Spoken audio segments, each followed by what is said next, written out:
Patrice Ramden, bonjour, nous a rejoint Bonjour, après avoir Laurent. feuilleté justement les pages culturelles des journaux. Oui, et je lis en grosses lettres ce matin la une du supplément culturel du Figaro. À nous deux, Paris.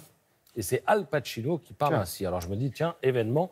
Eh bien, effectivement, Al Pacino sera pour 2 soirées à Paris, les 22 et 23 octobre. Alors 2 soirées à Paris, mais sur scène à Paris. Alors l'explication, c'est qu'il a un ami, Al Pacino, qui s'appelle Jean Reno.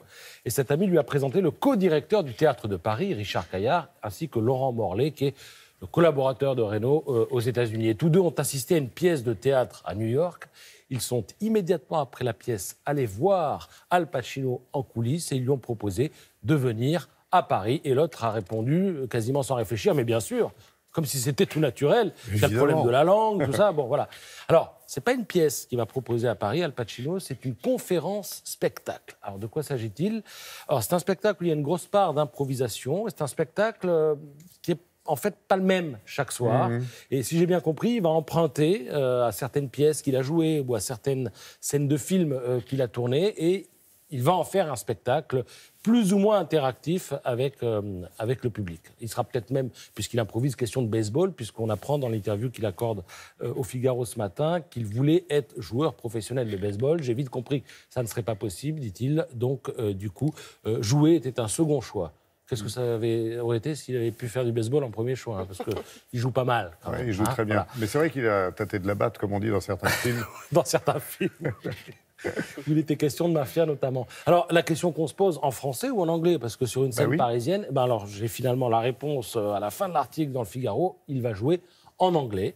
Voilà, 2 soirs, et il y aura un meneur de jeu qui l'accompagnera sur scène. Et les places seront en vente 2 jours, le 11 et le 12 septembre. Voilà, j'ai tout dit. Tout le détail est dans le Figaro ce matin. Alors, je vous présente maintenant Guy et Vava. Vous connaissez? Non. Ce sont des rappeurs chinois. Ouais. Quand la Chine s'éveille au hip-hop, c'est un petit peu le titre qu'aurait pu imprimer ce matin Libération, qui consacre une double page à ce courant musical qui est très en vogue actuellement en Chine, mais jugé décadent par les autorités. Et c'est là que tout le problème se pose. C'est-à-dire qu'en 2015, ce qui s'est passé, c'est qu'il y a eu une émission, un télécrochet en Chine qui a cassé la baraque. 3 milliards de téléspectateurs sur un mois, en cumulé. 3 milliards de téléspectateurs. Les autorités, du coup, se sont dit, tiens, il se passe un truc, on va se pencher sur les paroles. Et là, qu'est-ce qu'elles lisent? Poudre blanche, femme de petite vertu, coucherie, beuverie. J'ai mis des mots qui sont présentables à une heure de grande écoute comme ce matin, mais je peux vous dire que les paroles sont dans Libé, c'est autre chose. Et évidemment, c'est pas très dans la ligne du parti.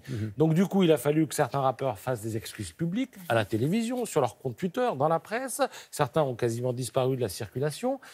Mais le rap et le hip-hop reste populaire. Donc le parti s'est dit, on va encadrer ça. Donc désormais, le rap en Chine, c'est des paroles à la gloire du parti. Surtout, on ne parle pas de politique. Et puis alors, les tatouages... Sauf à la gloire du parti. Sauf à la gloire du parti. Et attention aux mots qu'on utilise. Et tatouage interdit.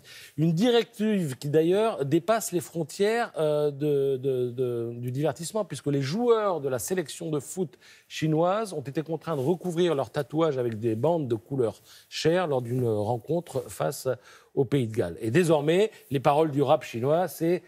faisons la fête, espérons vivre mieux, etc. Enfin, c'est des sujets gentillés qui dénaturent complètement le rap, parce que le rap fait forcément un petit peu transgressif, de temps en temps. Bon, voilà. 2 pages intéressantes à lire dans Libé ce matin. Si on a le temps, un petit peu, je vous dis un mot du loto du patrimoine. Coup d'envoi aujourd'hui, c'est Stéphane Bern qui va être content. 10% des mises, je le rappelle, serviront à sauver les monuments en péril. Les tickets coûtent 15 €. Ils sont ornés de photos de monuments emblématiques que vous pourrez retrouver dans cette page du Parisien ce matin. Alors, le ticket coûte 15 €, mais vous avez un ticket sur 3 qui est gagnant. Donc, ça vaut peut-être le coup pour le patrimoine et pour son porte-monnaie d'essayer. Merci beaucoup.